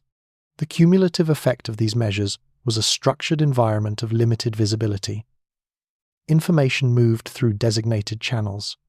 Access followed predefined routes. Boundaries were maintained through routine enforcement. Participation within this framework required continuous awareness. Credentials, briefings, and records defined professional standing. Movement and knowledge were regulated through interconnected controls. These systems shaped daily interaction. They determined where individuals could go, what they could read, and whom they could consult. Through layered restrictions, institutional knowledge was managed and contained. Reports, reactions, and the management of unusual statements. Most administrative systems were designed to process predictable information. Weather readings, maintenance records, and personnel movements followed standardized formats. When an account did not fit these categories, it entered a different pathway. Such reports were not ignored, but neither were they treated as routine. They were separated, annotated, and handled with procedural caution. Initial disclosure usually occurred informally. A technician might mention an observation during a shift handover. An operator could describe an unexpected visual event while completing a log entry. These remarks were often brief and tentative. Supervisors typically requested clarification before any written record was created. Verbal accounts were encouraged to remain factual and limited to observable details. When an observation appeared in a logbook, it followed established language conventions. Descriptions focused on location, time, duration, and physical characteristics. Terms implying interpretation were discouraged. Phrases such as unidentified object, irregular light source, or unregistered signal appeared in place of speculative wording. This framing reflected institutional preference for descriptive neutrality. Supervisors reviewed these entries during routine audits. If an account matched known equipment behavior or environmental conditions, it was resolved locally. Electrical interference, atmospheric distortion, and sensor malfunction explained many irregular readings. Resolution notes were added to the log. No further action was required. Some reports could not be resolved immediately. In such cases, supplemental forms were completed. These forms requested witness names, diagrams, and equipment status summaries. Copies were forwarded to base-level administrative offices. Originals remained on site. The purpose was to preserve information without assigning interpretation. Evaluation committees operated at higher command levels. These groups included technical specialists, operations officers, and security representatives. They reviewed submitted materials periodically. Their task was to determine whether an account indicated equipment failure, procedural error, or security concern. Personal credibility was assessed indirectly through service records and performance evaluations. Medical officers were occasionally consulted. Reports accompanied by complaints of fatigue, disorientation, or visual disturbance prompted health assessments. Sleep patterns, workload, and environmental exposure were reviewed. Findings were added to personnel files. These evaluations focused on occupational health rather than narrative validity. Psychological services maintained limited involvement. Only cases involving repeated reports or associated behavioral changes received formal assessment. Screening tools emphasized stress, adjustment, and fatigue. Results were confidential and restricted. Participation depended on supervisory recommendation. Security units evaluated reports that intersected with restricted zones. Observations involving perimeter breaches, unidentified aircraft, or unauthorized signals received priority review. Patrol records, radar data, and access logs were examined. Confirmed security incidents generated separate investigative files. Communication between units followed hierarchical channels. Field supervisors submitted summaries to sector offices. Sector offices consolidated data and forwarded select cases to headquarters. Feedback returned through the same pathway. Most reports concluded with technical explanations or administrative closure. Training materials addressed reporting of irregular events. Manuals instructed personnel to document observations promptly and accurately. They emphasized avoidance of conjecture. Examples illustrated acceptable phrasing. These materials framed reporting as a procedural duty rather than personal testimony. Informal peer response influenced disclosure. Colleagues often discussed unusual observations privately. Shared explanations emerged. Some accounts were discouraged from further circulation through social norms. Others were reinforced through repeated discussion. These dynamics operated alongside formal procedures. Record retention policies governed long-term storage. Minor reports were archived locally and later discarded. More complex cases were retained at base or regional archives. Classified components followed extended retention schedules. Access required authorization. Supervisory evaluations reflected reporting behavior. Excessive submission of unresolved reports could affect performance ratings. Failure to report irregularities also carried penalties. Balance was expected. This expectation shaped individual decisions about disclosure. Correspondence between administrative offices reveals recurring language. Phrases such as no corroborating data, instrumentation anomaly, and inconclusive findings appear frequently. These terms provided closure without assigning cause. They reflected procedural finality. Interagency coordination occurred when reports overlapped civilian airspace or research programs. Liaison officers exchanged summaries with federal aviation authorities and scientific institutions. Joint assessments were conducted. Outcomes were documented. Historical case reviews show that most irregular reports were resolved through technical explanation. Equipment upgrades often eliminated recurring anomalies. Environmental studies clarified atmospheric effects. Procedural adjustments reduced misinterpretation. A small subset of reports remained unresolved. These files typically lacked sufficient data. Witness numbers were limited. Instrument readings were ambiguous. Administrative closure notes cited insufficient evidence. Files were retained without conclusion. Personnel correspondence sometimes references these processes. Letters describe meetings with supervisors, requests for clarification, and follow-up interviews. These accounts align with documented procedures. They emphasize administrative handling rather than public disclosure. Media involvement was rare during active service periods. Regulations restricted external communication. Unauthorized disclosure risked disciplinary action. As a result, most reports remained internal until years later, if they surfaced at all. Training exercises simulated irregular events. Instructors introduced unexpected readings or visual stimuli. Trainees practiced documentation and reporting. Evaluators assessed procedural compliance. These exercises reinforced institutional responses. Technological monitoring expanded over time.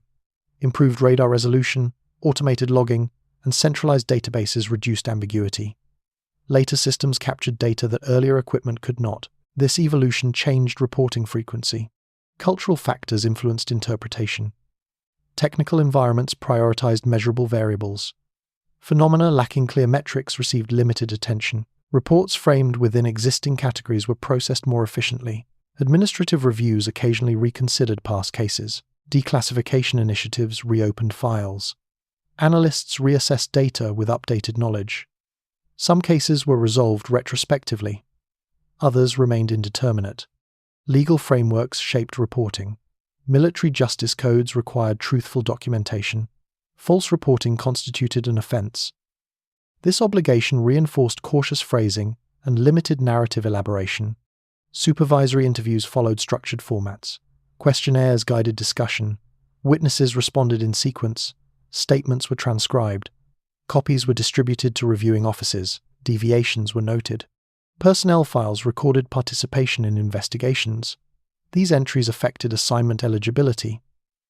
Frequent involvement in unresolved cases sometimes led to reassignment. This outcome discouraged repeated reporting without supporting data. Organizational memory preserved patterns. Recurrent anomaly types were catalogued. Reference indexes linked similar cases. Analysts consulted these databases when reviewing new submissions. Training institutions incorporated selected case studies. These examples illustrated proper documentation and resolution. They emphasized procedural learning rather than narrative interest.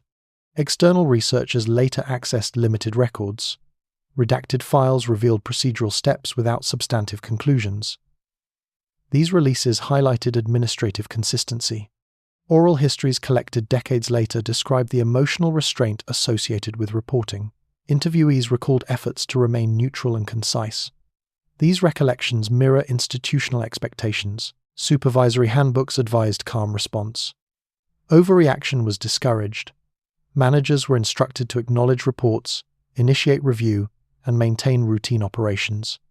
Stability was prioritized. Statistical summaries compiled at headquarters tracked report frequency. These summaries informed equipment, investment, and training revisions. Trends received more attention than individual cases. Crisis situations altered reporting dynamics. During accidents or security alerts, anomaly reports increased. After-action reviews separated relevant data from incidental observations. Documentation reflected this filtering. Technological limitations constrained interpretation. Analog systems lacked precision. Human observation filled gaps. Administrative processes compensated through layered review. Over time, institutional practice favored containment. Reports were processed, evaluated, and archived within closed systems. Public dissemination was not an operational objective. This framework shaped how individuals framed experience. Observations were translated into standardized language. Personal interpretation was minimized. Procedural clarity replaced narrative emphasis. The result was a system that acknowledged irregularity without amplifying it. Reports entered formal channels, underwent technical scrutiny, and concluded with administrative disposition, calendars, correspondence, and the reassembly of experience. After separation from active duty, daily structure shifted abruptly. Shift schedules, reporting times, and inspection cycles no longer organized attention. Former personnel adjusted to civilian routines governed by employment contracts, academic calendars, and family obligations. In this transition, records that once framed professional life orders, evaluations, and logs were stored, discarded, or redistributed. What remained accessible varied by individual circumstance. Discharge documentation formed the initial reference point. Separation papers summarized rank, specialty, service duration, and commendations. Copies were retained for employment verification, benefits applications, and educational enrollment. These documents became the primary institutional link to prior service. Many veterans stored them in filing cabinets or safety deposit boxes. Personal correspondence preserved fragments of daily experience. Letters sent from remote posts often described weather conditions, living arrangements, and work schedules. Censorship policies limited operational detail. Tone tended toward routine description rather than analysis. Families retained these letters in boxes and albums. Over time, they became informal archives. Photographs constituted another layer of memory. Official restrictions limited photography in restricted areas, yet many personnel possessed images taken in housing zones, recreation areas, and transit points. These images documented uniforms, vehicles, and landscapes. Dates and locations were sometimes written on reverse sides. Without such annotations, later identification proved difficult. Address books and contact lists recorded professional networks. Names of supervisors, colleagues, and administrative clerks appeared alongside civilian acquaintances. These lists facilitated post-service communication. Reunions, correspondence, and informal interviews often relied on such records. Diaries were less common but present in some cases. When maintained, they followed irregular patterns. Entries clustered around major events, transfers, or personal milestones. Routine operations received minimal attention. Privacy concerns influenced content. Some diaries omitted work references entirely. Educational transcripts and training certificates extended institutional memory into civilian life. Technical qualifications earned during service were presented to employers and universities. These documents translated military experience into recognized credentials. They also preserved dates and program titles. Medical records followed a separate trajectory. Veterans requested copies for insurance and treatment. These files documented injuries, exposure histories, and fitness assessments. Over decades, they shaped personal narratives about service-related health conditions. Employment applications required service summaries. Veterans condensed years of assignments into brief descriptions. Job titles and skill categories replaced unit codes and duty rosters. This compression altered how experience was represented. Oral recollection evolved through repetition. Family members, colleagues, and interviewers asked similar questions. Responses stabilized over time. Certain episodes became standard reference points. Others faded. Repetition reinforced selected details. Reunion gatherings influenced memory reconstruction. Former unit members compared timelines and assignments. Discrepancies were discussed. Shared accounts emerged. These collective narratives sometimes replaced individual recollections. Institutional archives became relevant during benefits claims and historical inquiries. Veterans requested personnel files from central repositories. Responses varied in completeness. Missing records affected reconstruction efforts. Partial files required supplementation from personal materials. Public history projects gathered oral testimonies. Libraries and universities recorded interviews. Questionnaires guided narration.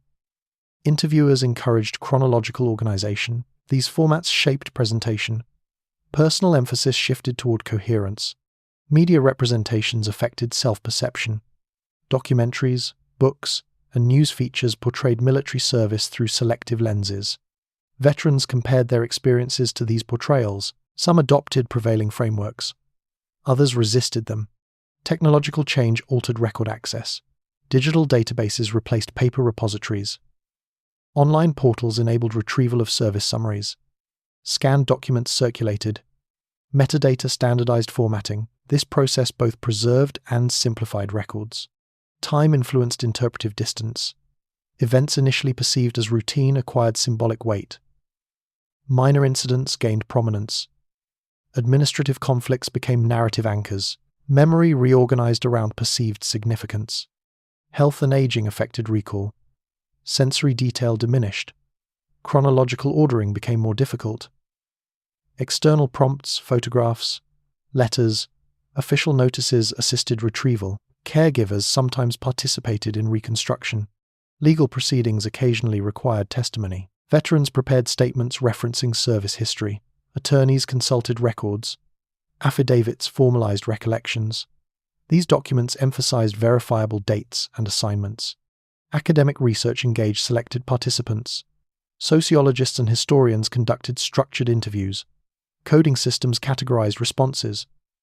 Personal narratives were translated into datasets. Individual context was reduced. Family storytelling transmitted fragments across generations. Children and grandchildren learned simplified versions of service experience. Emphasis often fell on location and duration. Technical detail was omitted. These narratives shaped long-term remembrance. Veterans organizations facilitated documentation. Membership applications required service verification. Newsletters published reunion notices and historical summaries. Member submissions contributed to collective archives. Private note-taking continued for some individuals.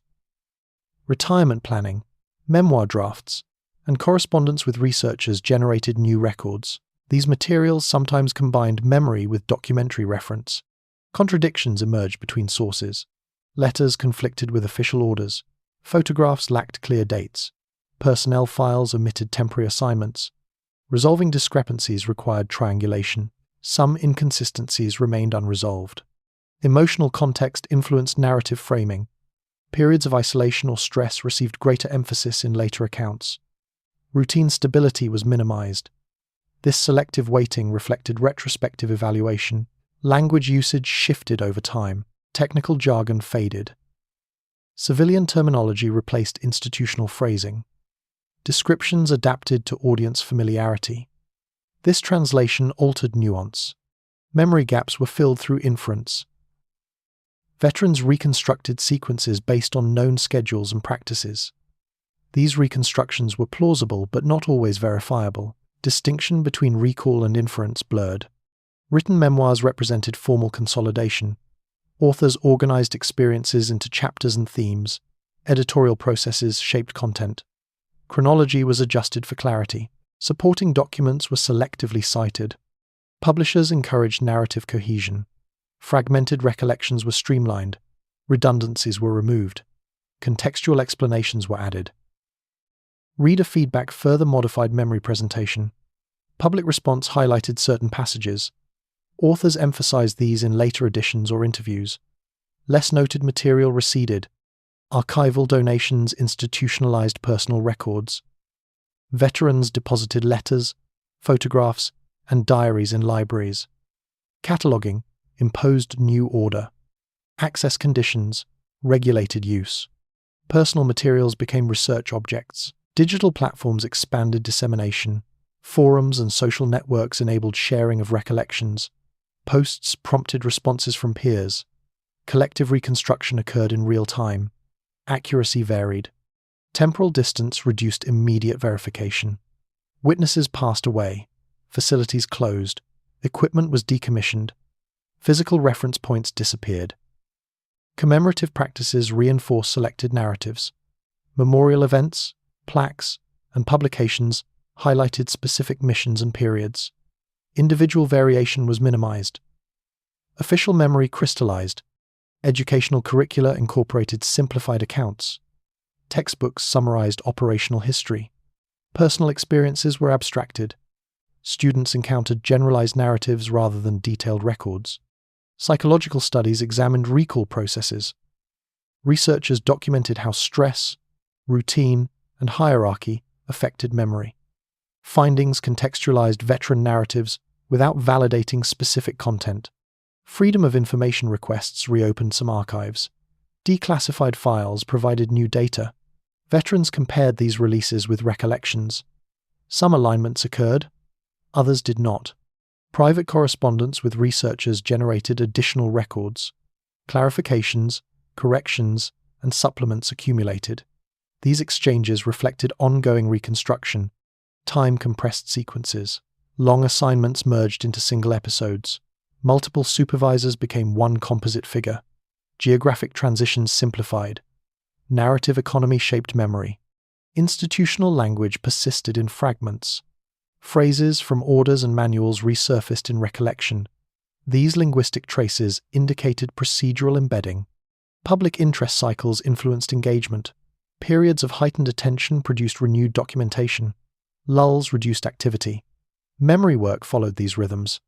The process of reconstruction remained continuous. New documents, conversations, and interpretations altered internal narratives. Experience was never fixed in final form. What endured was a layered archive. Official summaries, personal papers, collective accounts, and retrospective narratives coexisted. Each contributed partial perspective. These materials did not converge into a single authoritative account. They formed overlapping records shaped by time, access, and interpretive frameworks. Recollection thus functioned as an ongoing administrative and personal practice, sustained through documents, dialogue, and reinterpretation. Printing presses, interview rooms, and the shift into public view. Publication rarely begins with spectacle. It begins with formatting. Manuscripts are typed, edited, and arranged into chapters. Titles are selected. Copyright pages are drafted. In the early 2000s, print-on-demand services lowered the threshold for authors seeking distribution without traditional publishing contracts. Companies such as First Book Library and Author House offered standardized templates, ISBN registration, and online retail placement.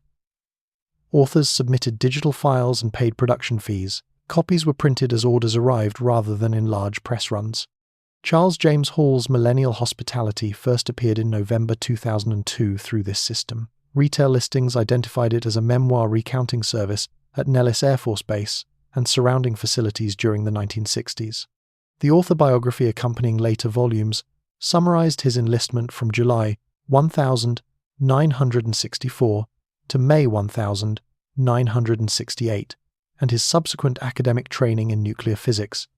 Distribution occurred primarily through online booksellers. Early sales figures were modest. Reader reviews on commercial platforms provided initial public response. Comments referenced detailed descriptions of desert life and unusual encounters. Some readers emphasized internal consistency. Others questioned plausibility. These reviews functioned as informal peer commentary rather than editorial critique. Bookstore placement depended on retailer classification. Some outlets shelved the work under memoir or military history. Others placed it in sections devoted to unidentified aerial phenomena or speculative topics. Category assignment influenced readership demographics. No major newspaper reviewed the book upon release. Public exposure expanded through interview-based media. Internet radio programs, conference panels, and podcast episodes featured Hall discussing his experiences. Hosts typically introduced him by referencing his military service and academic credentials. Conversations followed question and answer formats. Recordings circulated through websites and digital platforms. Film adaptation marked another stage of circulation. Walking with the Tall Whites, released in 2020, drew directly from Hall's published material and recorded interviews. Production credits listed him as the source author. The film combined reenactments, narration, and desert imagery. Distribution occurred through streaming services and limited theatrical screenings. Promotional materials emphasized continuity with the book series. Conference appearances brought face-to-face engagement. Hall spoke at gatherings focused on alternative history and aerial phenomena. Programs listed his presentation alongside other speakers. Attendees purchased books and requested autographs. Audio and video recordings of these sessions extended reach beyond the venue. Academic engagement remained limited. University presses and peer-reviewed journals did not publish analyses of the claims. Historians of Cold War military infrastructure occasionally referenced the narrative as part of broader cultural study rather than as evidence. Citation frequency in scholarly databases remained low. Online forums created decentralized discussion networks. Participants compared passages from the books with declassified documents and base histories. Threads accumulated over time. Moderators established posting guidelines. Debate centered on interpretation rather than verification. Freedom of Information Act requests occasionally intersected with public interest. Researchers sought records related to Nellis Air Force Base, Indian Springs, and associated operations during the 1960s. Released documents addressed infrastructure and personnel practices, but did not reference the specific terminology introduced in Hall's writing. Responses were archived and shared digitally. Media cycles influenced attention. Peaks occurred following film release and conference appearances. Search engine data showed temporary increases in keyword queries. Interest declined gradually afterward. Publication of additional volumes between 2003 and 2009 sustained baseline visibility. Translation efforts extended reach to non-English audiences. Selected excerpts appeared in foreign language editions and online summaries. Interpretation varied by cultural context. Some translators retained original terminology, others adapted it. Book cover design evolved across printings. Early editions featured minimal graphics and plain typography. Visual presentation signaled genre affiliation and influenced market perception. Retail algorithms contributed to circulation. Online platforms recommended the book to readers of related subjects. Customer browsing patterns shaped visibility. Sales rankings fluctuated with seasonal demand and promotional activity. Library acquisition remained limited. Public library catalogues included occasional copies obtained through patron request. Circulation data indicated moderate borrowing frequency. Academic libraries rarely added the work to collections. Press interviews outside niche media were infrequent. Mainstream outlets focused on official military topics rather than personal claims. Coverage that did occur often framed the story within broader discussions of unidentified aerial phenomena. Digital archiving preserved recorded interviews. Video sharing platforms hosted extended conversations. Comment sections reflected varied reactions. Moderation policies shaped discourse tone. Book signings and local appearances provided regional exposure. Community centers and independent bookstores hosted events. Attendance numbers were modest. Promotional flyers listed service history and publication dates. Distribution contracts governed printing rights. Author agreements specified royalty percentages and reprint conditions. Print-on-demand systems ensured availability without warehouse storage. Reader correspondence occasionally reached the author through publisher channels. Letters and emails offered support, critique, or additional testimony. Some correspondents described similar experiences. These communications were not independently verified. Media literacy influenced reception. Audiences familiar with Cold War secrecy frameworks interpreted the narrative differently than those without such background. Public discourse reflected this divergence. Digital marketplaces archived multiple editions. ISBN numbers distinguished printings. Metadata recorded page counts and publication years. These bibliographic markers provided reference points for researchers. Public speaking circuits often paired Hall with other presenters, recounting unconventional experiences. Programs listed biographies sequentially. Session recordings captured audience questions and speaker responses. Book trailers and promotional clips appeared online. Short excerpts highlighted key passages. Visual editing emphasized landscape and personal testimony rather than archival documentation. Sales data were not publicly disclosed in detail.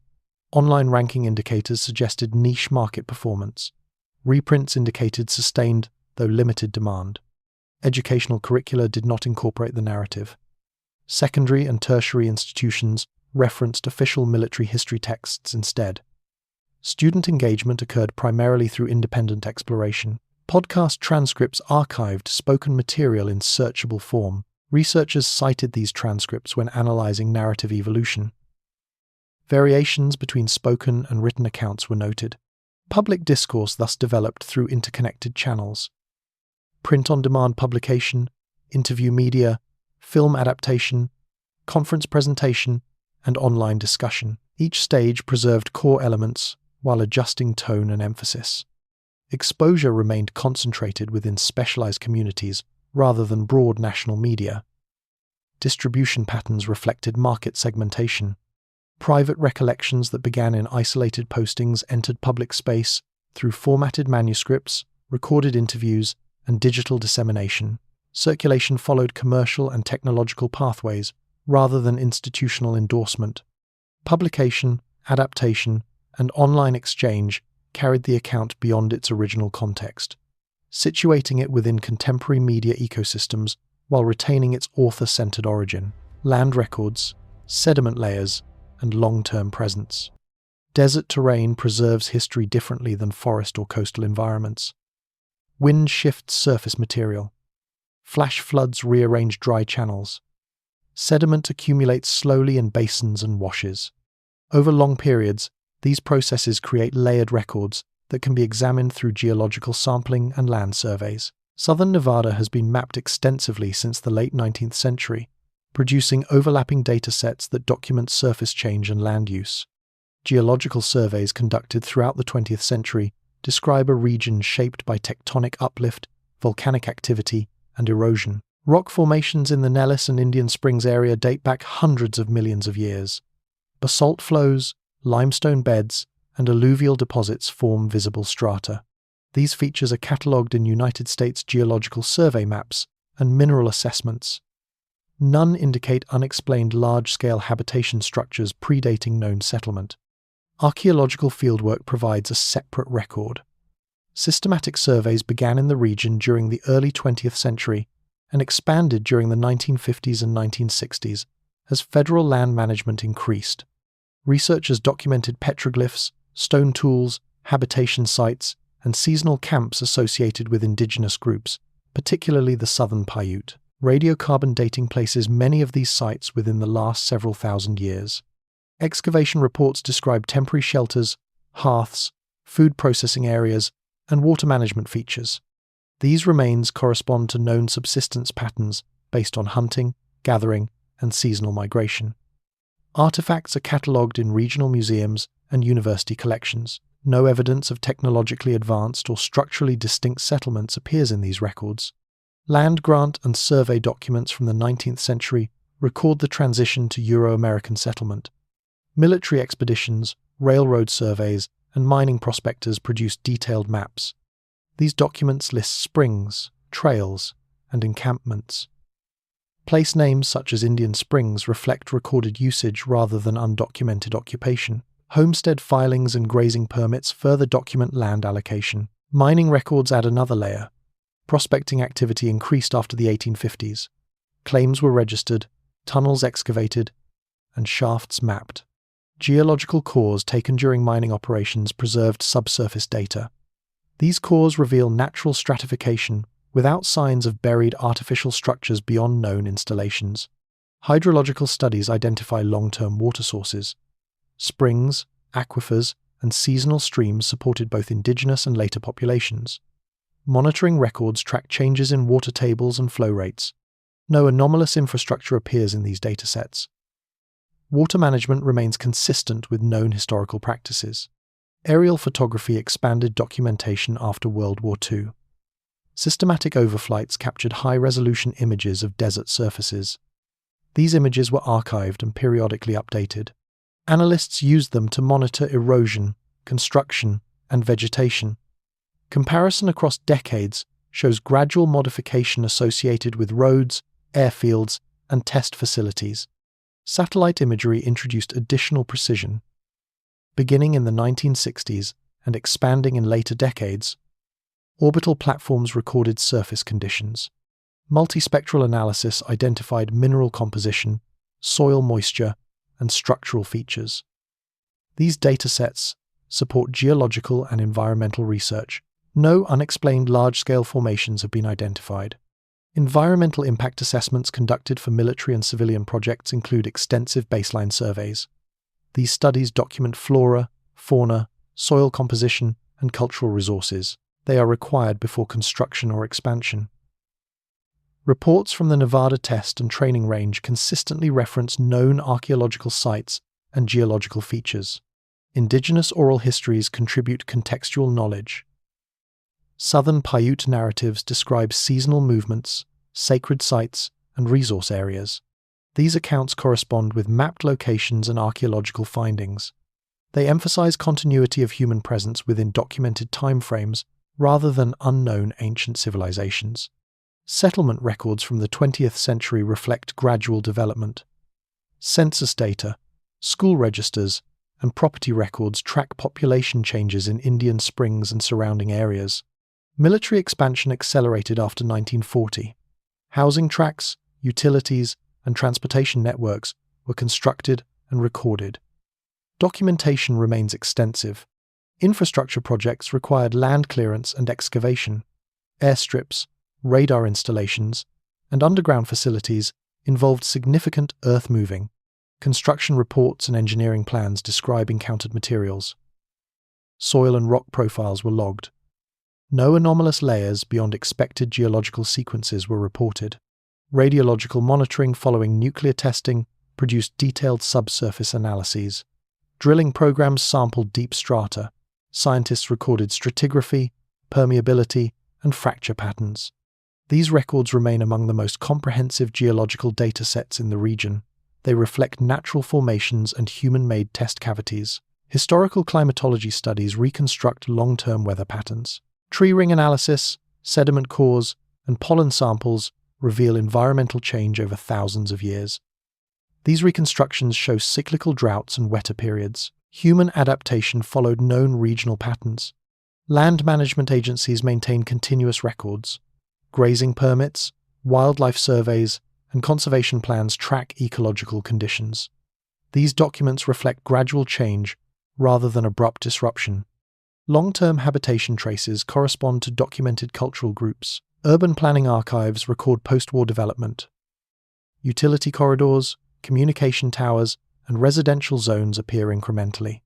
Planning maps from the 1950s onward show expanding military footprint.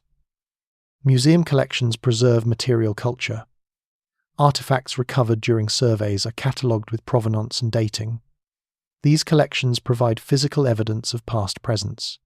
Their contents align with regional archaeological frameworks. Academic syntheses integrate these findings.